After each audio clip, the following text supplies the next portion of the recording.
silakan Pak Bekti. Oke, pagi sahabat Mitra Sekuritas Indonesia. Pada kesempatan pagi hari ini di week yang ketiga di Championship Season 5, saya akan menyampaikan beberapa PowerPoint tentang dengan tema kesalahan umum yang dilakukan oleh para traders. Langsung saja yang pertama, nyangkut. Wah, ini pasti dialami semua trader nih, pernah alami yang namanya nyangkut. Sebenarnya saya pribadi jujur pernah mengalami ini semua. Saya bahkan nyangkut paling parah itu bisa 85%. Itu bisa dibilang udah habis, hampir modal saya udah hampir habis. Yang ingin saya sampaikan adalah berdasarkan pengalaman saya pribadi, nyangkut ini adalah disebabkan karena kita itu tidak disiplin. Kita itu tidak punya trading plan. Dan kita takut, yang namanya manusia itu selalu punya ketakutan, punya sifat eman-eman, takut rugi, takut cut loss. Nanti kalau beli saham ini, siapa tahu nanti masih bisa naik. Terus kalau beli saham itu selama turun, kalau nggak dijual kan nanti kalau balik lagi juga nggak apa-apa. Iya, tapi berapa lamanya ini loh yang ingin saya tegaskan kepada teman-teman. Bisa jadi di saham ini kan nggak ada jaminan apa-apa. Bisa jadi Anda beli saham 10 tahun, belum tentu loh itu bisa balik ke harga BIP, dan Anda melewatkan momen penting menurut saya adalah momentum di mana di saham di running trade itu baru rame-ramenya diperdagangkan, sedangkan uang Anda terjebak di saham itu nyangkut dan Anda cuma bisa menjadi penonton saja. Nah, maka dari itu yang ingin saya sampaikan kepada teman-teman semua adalah ketika Anda sudah memilih style trading, mau scalping atau mau swing dan lain sebagainya, Anda harus yang namanya meminimalisir yang namanya nyangkut ini harus seperti apa. Dan harus disiplin. Bisa cut loss, bisa juga dengan metode average, itu tergantung nanti kita lihat konteksnya dulu, karakteristik sahamnya, dan tujuan kita itu mau scalping atau mau swing trading. Ini penting banget. Jadi yang ingin saya tegaskan kepada teman-teman, karena menurut saya, bagi saya pribadi, tentunya kalau untuk seorang scalper, saya bisa dibilang hampir nggak pernah nyangkut. Kenapa? Karena saya harus selalu punya kalau bisa ready cash. Ketika ada momentum di market, saya selalu ambil. Tapi kalau ditanya, Bekti kok nggak pernah nyangkut? Iya, tapi saya cut loss. Gitu. Jadi saya paling disiplin cut loss. Kalau untuk scalping sendiri, hampir bisa dibilang saya itu juga nggak pernah yang namanya average down. Bahaya menurut saya. Kita di sini adalah membeli saham di mana harga saham itu sudah mungkin bisa jadi all time high, kita beli sahamnya. Kalau average down ini bahaya menurut saya. Makanya saya orang yang termasuk dalam kategori disiplin cut loss, tapi kalau untuk scalping hampir nggak pernah nyangkut gitu. Tapi cut loss. Yang kedua, next.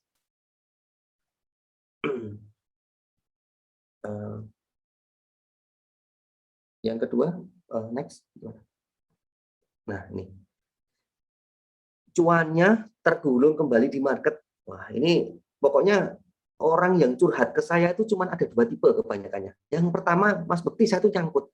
Yang kedua, saya itu sudah profit, Mas Bekti. Bahkan saya itu sudah ngumpulin profit mungkin 1 tahun, tapi profitnya itu hilang dalam waktu mungkin 2 minggu gitu. Ya, ini kerap sekali di teman-teman itu banyak yang tanya ke saya, cuman problemanya paling banyak di situ.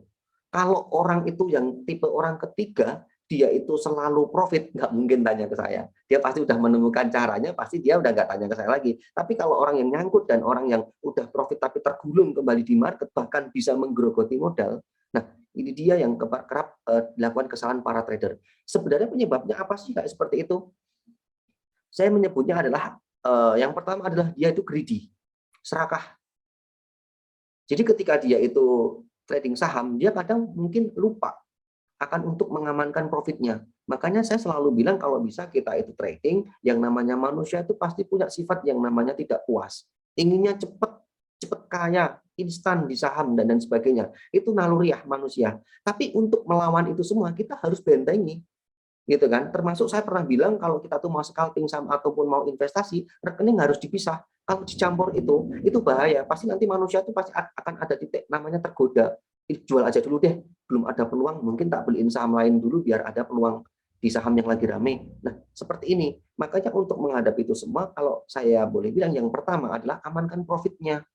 Jadi secara konsisten mungkin sebulan, 2 bulan, kalau profit amankan. Bangun dulu safety fund. Asuransinya udah belum, kemudian tabungannya gimana, dana alokasi untuk investasi gimana, diversifikasi investasinya apa, jangan cuma saham tok, mungkin punya emas, mungkin punya tanah, bangun itu dulu. Jadi kalau saya pribadi cuma mengartikan saham ini untuk saat ini yang scalping, itu untuk saya ambil profitnya, untuk saya ambil kembali untuk ke sektor-sektor itu tadi. Jadi terukur. Saya itu trading dengan modal scalping itu dengan modal terukur. Nah, ada pertanyaan dari teman saya yang pernah saya nasihatin seperti ini gini. Mas Bekti, kalau saya itu sudah trading profit-profit, itu nanti kalau cara Mas Bekti diambil lagi, itu berarti kan saya ulang dari modal nol. Maksudnya tuh dari modal awal lagi. Kan eman-eman, sayang sekali kalau rasanya kurang mantep gitu. Nah ini dia.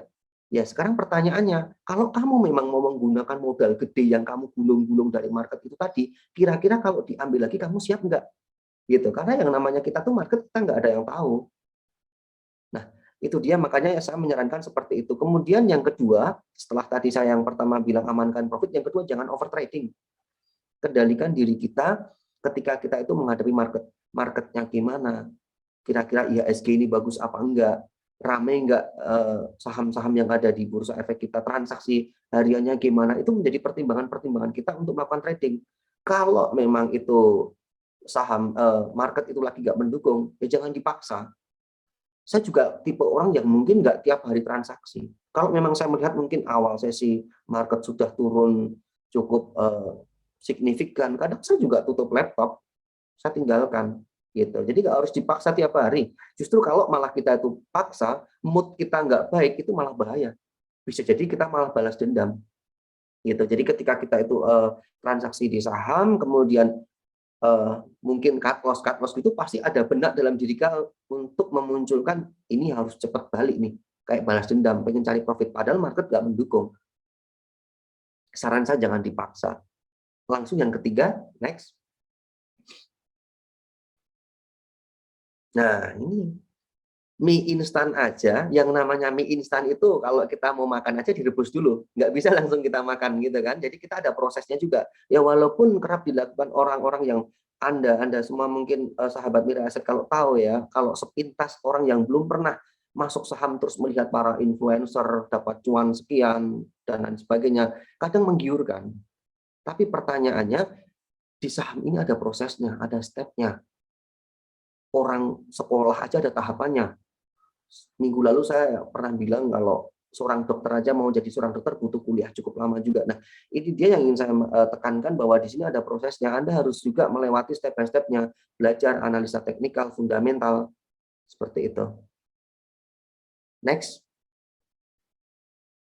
Minta disuapin terus. Ini kalau saya boleh bilang ya, kebanyakan dari trader-trader itu masih banyak juga orang yang selalu tanya, rekomendasinya apa Mas? Banyak yang DM ke saya juga, Mas Bekti besok yang mau naik apa? Nah ini, kita itu di market itu kita kan nggak ada yang tahu besok itu kayak apa. Sama halnya kalau mungkin teman-teman saya tanya, kira-kira kalau ada warung Alfamart misalnya di dekat rumah saya, kira-kira dia besok pembelinya ada berapa? Juga nggak tahu. Tapi di sini kita cuma punya yang namanya tools ataupun alat yang kita gunakan untuk memprediksi saja. Nah, yang namanya minta disuapin itu menurut saya adalah kalau di awal sekali wajar. Wajar ya di awal. Karena apa? Karena mungkin benar-benar dari tidak tahu. Ataupun mungkin saya juga pernah bilang kalau bagaimana Mas Bukti kalau di awal saya ikut grup-grup rekomendasi silahkan, enggak apa-apa. Itu saya menganggapnya kalau kamu kayak udah nggak usah repot-repot lagi kayak zaman saya dulu. Kalau saya benar-benar nggak ada, zaman dulu jarang sekali kayak gitu. Makanya kalau sekarang ada, manfaatin. Anda bisa join dulu, belajar ikut grup-grup, minta rekomendasi, nggak apa-apa di awal. Tapi itu juga ada batasannya. Anda ke depannya harus bisa berimprove sendiri untuk belajar menganalisa, jangan males. Karena apa? Ini bahayanya ketika kita itu yang namanya kita selalu minta rekomendasi, kalau tidak sesuai harapan, kebanyakan pada nyalahin nanti, nyalahin orang. Nah ini mental yang harus dibangun. Jangan salahkan orang lain, jangan salahkan market, tapi salahkan diri sendiri. Kenapa Anda malas belajar gitu bahasanya? Dan pertanyaan saya lagi, ketika nanti Anda itu terus tumbuh, apa iya kira-kira kalau Anda punya uang katakanlah sampai bermiliar-miliar gitu, Anda cuma percayakan sama rekomendasi orang? Nggak mungkin kan? Nggak mungkin. Maka dari itu ketika Anda itu masuk di saham, di awal silahkan, no problem, nggak apa-apa. Malah saya anjurkan silahkan belajar sama siapapun. tapi kedepannya Anda harus bisa improve sendiri biar Anda itu tidak pernah menyalahkan pihak-pihak tertentu, pihak orang lain, tapi Anda juga akan selalu mengasah dan Anda harus selalu belajar untuk selalu beradaptasi. Oke, next.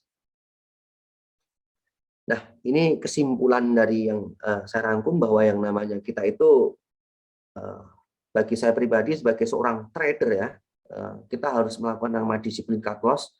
Itu penting sekali ya, untuk melindungi aset kita, tapi jangan lupa juga disiplin take profit ya. Karena jangan sampai kita itu cuman Bekti selalu menganjurkan disiplin cut loss nih, tapi kalau take profit naik berapa persen dibiarkan, alhasil nanti justru ketika dibiarkan naik itu alhasil turun lagi malah nggak pernah dapat cuan. Nah, ini juga bahaya. Makanya juga Anda juga kalau yang namanya punya target take profit dan juga harus punya target stop loss.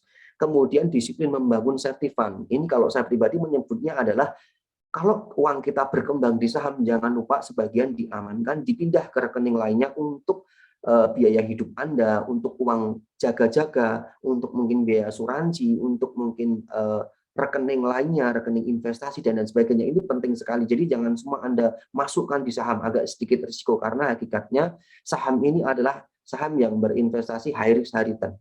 Kemudian gunakan juga dengan uang dingin. Kenapa saya udah bahas di yang sebelumnya, ini saya cuma menyimpulkan saja bahwa kita itu kalau trading bahaya kalau pakai uang panas, resikonya kayak seperti apa, kemarin saya juga sudah mengungkapkannya.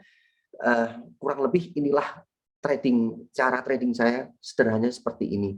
Nah, mungkin nanti di bab minggu depan saya sudah mulai akan lebih mengerucut masalah scalping, jadi mungkin aku akan ungkap bagaimana cara bid offer, mungkin ke market, apa kerap dilakukan, motif-motif transaksi yang ada di bursa efek, fake demand supply, marking the close, wash sell, spam order. Aku akan coba bahas di minggu-minggu selanjutnya. Tapi kalau untuk teori sementara ini di week 1, week 2, dan week 3, saya sudah ngasih ke basicnya semuanya, rules-nya, cut loss, take profit, membangun safety fund, resikonya, jangan pakai uang panas, saya sudah tegaskan semuanya. Baru di minggu keempat dan kelima saya akan mulai bahas tentang scalping. Mungkin itu dari saya, Bu Marta, saya kembalikan ke Bu Marta. Terima kasih.